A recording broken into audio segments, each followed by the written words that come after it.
All right, so this is not going to be by all any means a definitive guide to visiting Alaska. You'd probably want to watch a variety of people's videos if you want to get different tips and tricks, because depending on where you're going will be different people's insight. So I've only visited Anchorage, Seward, Homer, and now Talkeetna up by Denali. And so my trip is only a 12-day trip. And I think that's plenty of time, to be honest. Other people could definitely spend more time.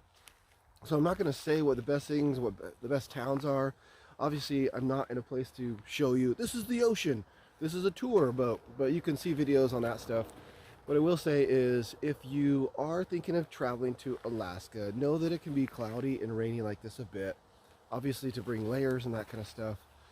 And then what you really want to take into account is if you're driving around, is how much time do you want to kind of waste driving versus being in one spot. But each area kind of has different things to offer, obviously. So like Seward and Homer have different things to offer, but kind of the same, to be honest. So if you're thinking that you need to go to both, you might not need to. If you're looking for fishing trips, you can do it out of either town. If you're looking to do tour boat rides, you can do that, I believe, out of both. So Homer was cool. I don't know if it was my favorite per se at all. It was okay. It was, touristy. It was harder to find food options. Things closed down at the most random hours, so be ready for that. And yeah, lodging. There was a few hotels and there's cabins and things like that. Seward was a little slower of a town, to be honest. Not as busy as I really thought it would be, but that's where you get a lot of the cruise tour boats for seeing glaciers. That's where I did it, and it was cool.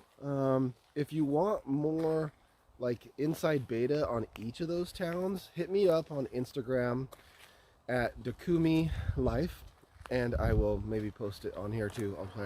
I'll try to plug it over here somewhere, maybe, we'll see.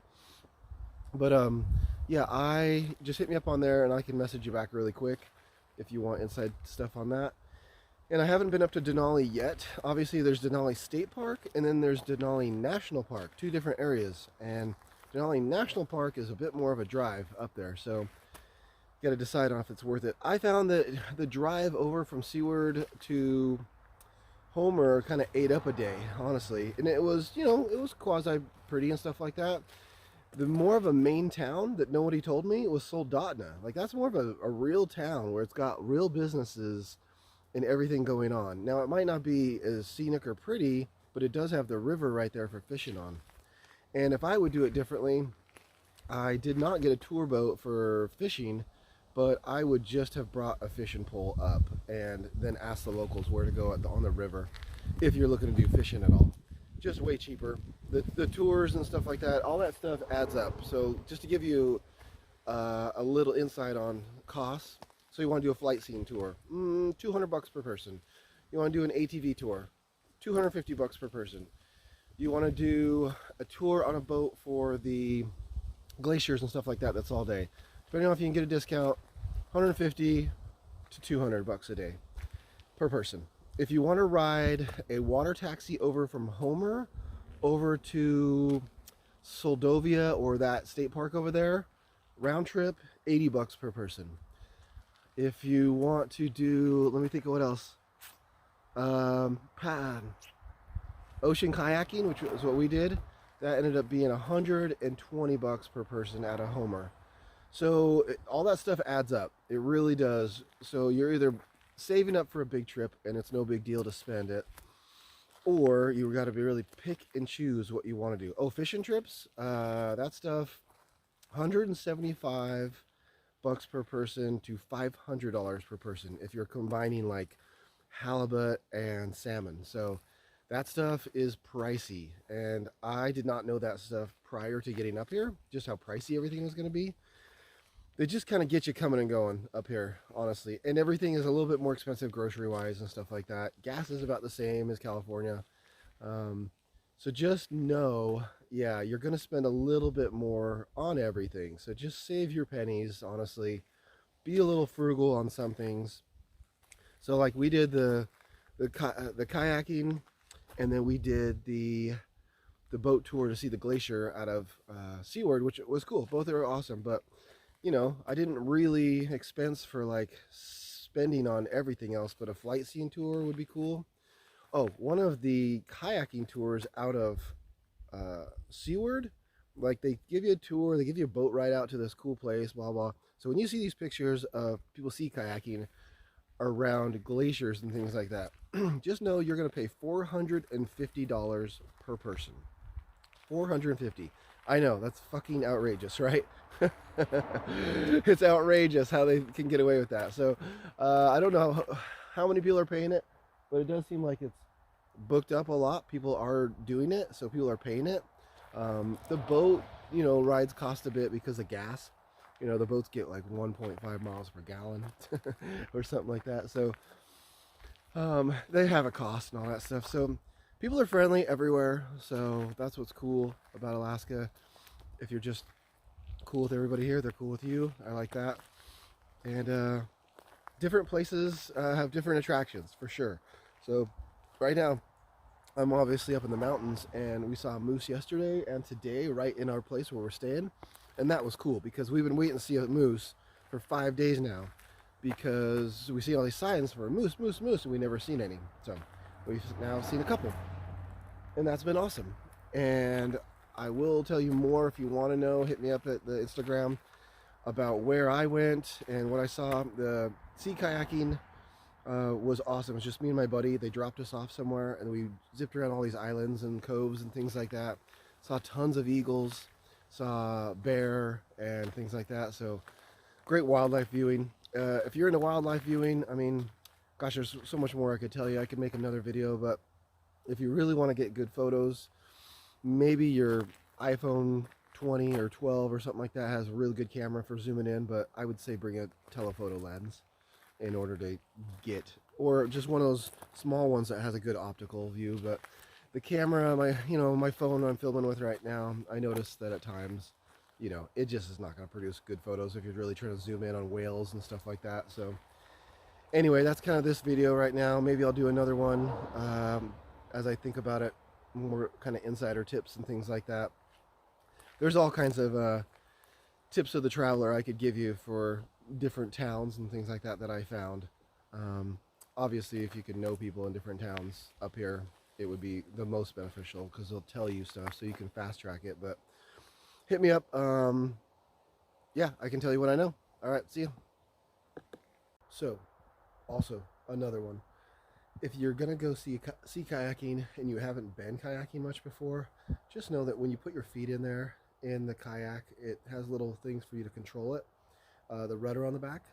Inside, it's just kind of cold and wet in there. So wear something that you're okay with getting, not wet, but a little bit damp, okay with getting wet. Like the kind of pants you wear, shorts, or whatever.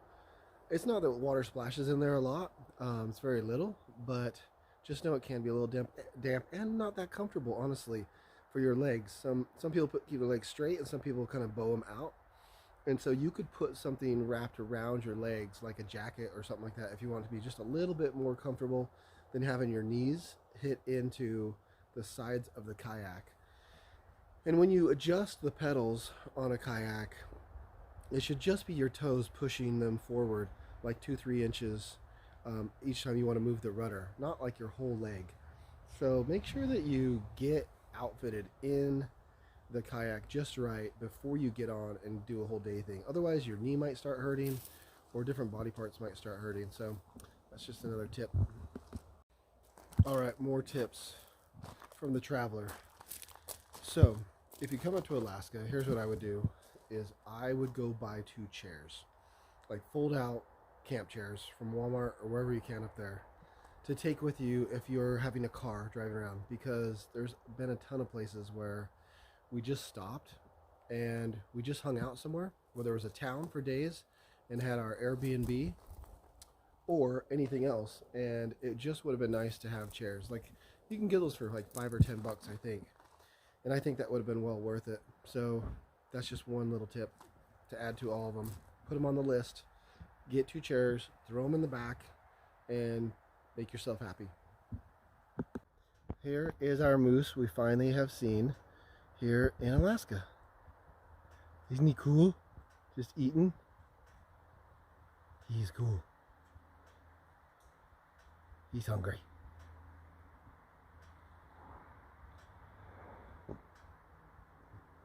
Now I need to get a photo with. Alright, so you can tell I'm paddling right here in the ocean. So let's just give you some tips and tricks. If you're thinking of coming to Alaska, then you kind of got to be ready for good weather and bad weather. We've had rainy days and cloudy days and sunny days. Obviously I'm paddling, I'm in the ocean right now, and my buddy's taking photos up there. I could turn the video around. But anyways, if you haven't been ocean kayaking or kayaking at all, ask them for a little bit of instruction first. Like the skirt, this is the thing that wraps me around so water doesn't get in. What to pack and bring with you, because if you don't, and it's not a good outfitter company, then you might not have the right gear and you might not be comfortable. So it's good to bring all the things that make you comfortable. I have a pair of gloves right there, binoculars right there, phone case right here that's waterproof. I don't really need a waterproof bag.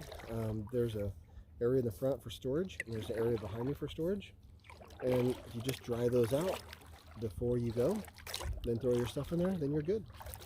So, but yeah, then there's foot pedals down below, and you really want those to be dialed in really nice, because it really helps you steer quicker, so you're not fighting anything. Other than that, you know, layers, thin layer, and then like something else on top, so if you're going fast and splashing a lot, you don't feel like getting wet, then yeah, rain jacket or something super thin. But you do work up a workout doing this, so you don't really need heavy clothes at all. I had a jacket on earlier, took it off just because I didn't need it. So that's just one tip for your Alaska adventure. We're here around Homer, Alaska, and yeah, we've been seeing all kinds of eagles. So we got a taxi out here to go to these areas, Jackalope or something like that bay, and eagles all around in trees. So if wildlife is your thing, then bring a telephoto lens for sure. Good camera. If you don't care that much, then your phone's just fine. So yeah, I'll turn this around so you can see a little what we're doing.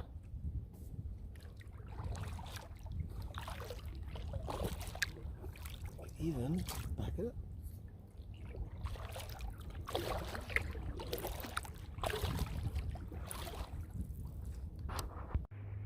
So, like I might have said in one of my earlier videos, if you like wildlife,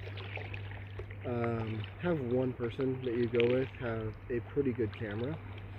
Like if you are trying to get things close by, all phones will be just fine. But if you're trying to get stuff, birds and stuff like that a lot, you want one good camera that has a telephoto lens. So, just something to remember, even just a small one. The clouds behind you or the fog?